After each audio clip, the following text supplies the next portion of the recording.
Social మీడియాలో బీఆర్ఎస్కు social media warriors ఉన్నారు. వాళ్ళు బ్రహ్మాండంగా పనిచేస్తున్నారు. ఖచ్చితంగా అడుగుతున్నారు ప్రజల తరఫున. ఇంత అన్యాయం జరుగుతుంటే చూడలేక సోషల్ మీడియాలో పనిచేసే తెలంగాణ బిడ్డలు ఇది ఏమన్యాయమే ఎట్లా అని చెప్పి ప్రభుత్వాన్ని ప్రశ్నిస్తూ ఉన్నారు. ప్రజలకు మద్దతుగా నిలబడతా ఉన్నారు. వాళ్ళ మీద కేసులు, వాళ్ళని పట్టుకపోవడు. పోలీస్ సోదరులను నేను అడుగుతా ఉన్నా, మీరెందుకు తునుకులాడుతుండే? మీకేమక్కడ వచ్చింది? మీకు ఒక్కటి చెప్తున్నా నేను, గ్యారంటీగా పోలీసు మిత్రులారా, ఇవాళ పోయి రాత్రి మీ డైరీలలో రాసుకోండి.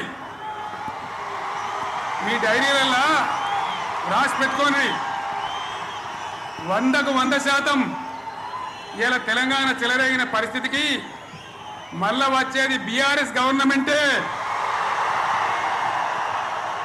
అది ఎవరు కూడా ఆపలేడు. అది ఎవరి తరం కాదు, ఎవరి వశం కాదు. రైట్. ప్రకాష్ రెడ్డి గారు, మొత్తానికి ఏంటంటే బీఆర్ఎస్ బీజేపీ కలిసి మరి కాంగ్రెస్ మీద కుట్ర పన్నుతున్నాయి. రేపొద్దున ఆయనకి 15 మంది ఎమ్మెల్యేలు కాంగ్రెస్ నుంచి వచ్చి కలిసిన తర్వాత, అంటే ఆయన క్లారిఫై చేశారు మాకు అలాంటి ఉద్దేశం లేదని. ఆయనకు లేదు కానీ వచ్చే వాళ్ళకి ఆ ఉద్దేశం ఉంటుంది కదా, మేము ఆయనతో కలిసి పనిచేయాలని. ఒక 4-5 పోర్ట్ఫోలియోలు తప్పించి మిగిలినవన్నీ మీకే ఇచ్చేస్తానని హామీ ఆయన ఇచ్చినట్టుగా జరుగుతున్న ప్రచారం.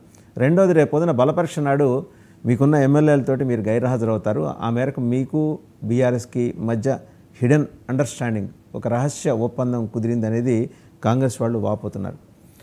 Is that going to happen అండి? ప్రకాష్ రెడ్డి గారు, ముందు మిత్రులకు మీకు నమస్కారం అండి. నేను ఈ వార్త ఎక్కడి నుంచి వచ్చిందో నాకు తెలియదు, అది ఎంత అథెంటిసిటీ తెలియదు. కానీ ఒకటి మాత్రం స్టేట్ బీజేపీ సెక్రటరీకి నేను ఒకటి మాత్రం చెప్పకుండా చెప్పగలను, టీఆర్ఎస్ తోని కలిసి పనిచేసే ప్రసక్తే ఉండదండి. ఇది ఓటా నెంబర్ గేమా ఇంకోటి కాదు, అది సైద్ధాంతికమైనటువంటి ఆలోచన. కాబట్టి దానికి మీరు అన్నట్టు 8 మంది మా వాళ్ళు గైర్ హాజరు అవుతారు, మా వాళ్ళు సపోర్ట్ చేస్తారా లేకపోతే ఓటు వేస్తారా, ఇవన్నీ ఈ అంశాలు తలెత్తవు.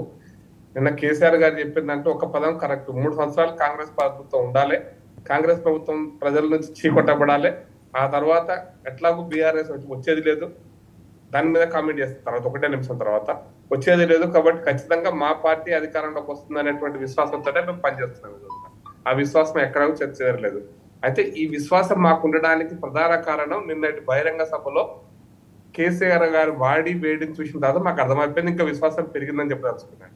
సహజంగా పెద్దలు మలయ్ యాదవ్ గారు ఒక మాట చెప్పారు, కేసీఆర్ గారు ఒక 10 సంవత్సరాలు 20 సంవత్సరాల నుంచి కూడా ప్రెస్ కాన్ఫరెన్స్ పెడుతున్నారన్నా కూడా మేము అంటే టీవీ ముందు లైవ్ గా ఎట్లా వస్తుంది, ఏం మాట్లాడుతుంటే వినడం కోసం మేము ఎదురు చూసుకుంటా కూర్చునే రోజులు చాలా ఉండే. ఒక స్పోక్స్ పర్సన్ కూడా పనిచేశాను కాబట్టి.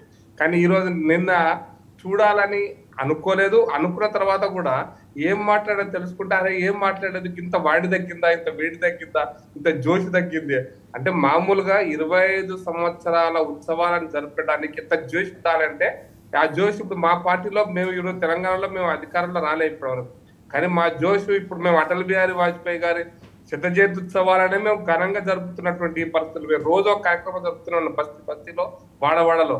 అటువంటిది 20 సంవత్సరాల టిఆర్ఎస్ పార్టీ ఉత్సవాలను ఏ స్థాయిలో జరపాలంటే, జరపడం ఒకటే కాదు, ఏ స్థాయిలో ఆయన ఉపన్యాసం ఉండాలంటే నేను 1 గంటన్నర 2 గంటలు ఎక్స్పెక్ట్ చేసినాను. 7 గంటల నుంచి కనీసం 9 గంటల దాకా బాడిగా వేడిగా అసలు కాంగ్రెస్ పార్టీని చీచి చెండాడుతారు, దేశ రాజకీయాలను.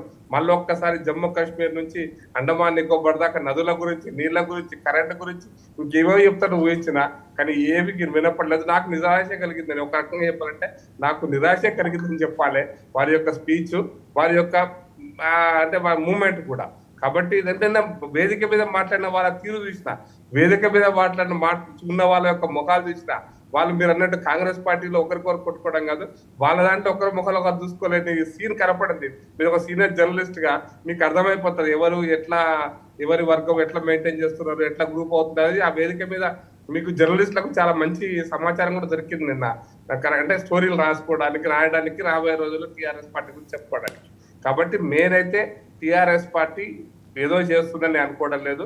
ఉన్న టీఆర్ఎస్ ఎమ్మెల్యే ఉంచుకుంటే చాలా గొప్ప విషయం. ఎందుకంటే వాళ్ళు చేసిన పనే కాంగ్రెస్ పార్టీ కూడా చేసి 10 మంది తీసుకపోయి ఉంటారా తెలియదు. కాబట్టి రాబోయే రోజుల్లో బీజేపీకి బీఆర్ఎస్ కలిసి పని చేస్తుంది అనేటువంటిది మాత్రం అబద్ధం. అది తప్పుడు కలిసి పనిచేస్తుందని నేను అనలేదు సార్. అంటే నాకున్నది మీరు అంటే కలిసి బీఆర్ఎస్ ఒక నిమిషం సార్, ప్రకాష్ రెడ్డి గారు, బీఆర్ఎస్ ఇలా అనైతికంగా 15 మంది కాంగ్రెస్ ఎమ్మెల్యేల మద్దతు తీసుకోవటాన్ని మీరు నిరసిస్తూ బాయ్కాట్ చేస్తారు, తర్వాత గవర్నమెంట్ ఏర్పాటవుతుంది. నేను ఏమంటున్నాను సార్, టిఆర్ఎస్ పార్టీకి పరోక్షంగా కానీ ప్రత్యక్షంగా కానీ పదం ఉపయోగిస్తున్నాను సార్. మొన్న ఎంఐఎం ను గెలిపించడం కోసం టిఆర్ఎస్ చేసిన లాంటి పనులు మేము ఖచ్చితంగా చెయ్యం సార్. కాంగ్రెస్ పార్టీ కనీసం ధైర్యం ఉందంటే ఎంఐఎం ఓటేసింది, కానీ బీఆర్ఎస్ పరోక్షంగా ఎంఐఎం ను గెలిపేయడం కోసం బైకాట్ చేసింది. కాబట్టి అటువంటి పని మేము చేయం సార్. మాకు విషయం పూర్తిగా అర్థమైంది. నేను చాలా స్పష్టంగా చెప్తున్నా, ప్రత్యక్షంగా కానీ పరోక్షంగా కానీ బీఆర్ఎస్ ప్రభుత్వం వచ్చేటందుకు మేము మా ప్రయత్నం చేయం సార్. అందరూ ఎమ్మెల్యేలు వస్తారు, ఇక వాళ్ళు ఇస్తారు. దానికి కాంగ్రెస్ వచ్చి రేవంత్ రెడ్డి బీఆర్ఎస్ ముఖ్యమంత్రి అయితే మేము దానికి చేయగలిగింది కూడా ఏం లేదు. అది వాళ్ళు చూసుకుంటారు, వాళ్ళ పార్టీ వాళ్ళు చూసుకుంటారు.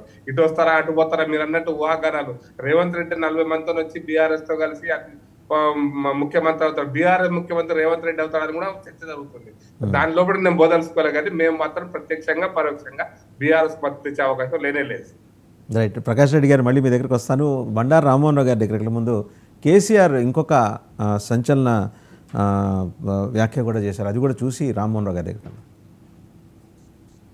రాజశేఖర్ రెడ్డి అనే ముఖ్యమంత్రి ఉండే, నేను చెప్తా ఉన్నా మీ ముందు ఇయ్యాలి, ఆయన ఆరోగ్యశ్రీ అని ఒక పథకం తెచ్చిండు. నేను ముఖ్యమంత్రి అయిన తర్వాత అడిగిన, హెల్త్ డిపార్ట్మెంట్ని పిలిచి అడిగిన, ఇది ఏం పథకమయ్యా బాగుందా అంటే, సార్ మంచిగుంది, ప్రజలకు లాభం అవుతుందని చెప్పింది. నేను చెప్పిన ఆ పథకాన్ని అట్లే పెట్టండి, ఆ పథకాన్ని మార్చకండి, ఆ పథకం అట్లే ఉండాలని చెప్పిన. అక్కడ చెప్పడం కాదు, నేను అసెంబ్లీలో చెప్పిన, ఇది మా స్కీమ్ కాదు, కాంగ్రెస్ గవర్నమెంట్ ప్రారంభించింది, దాని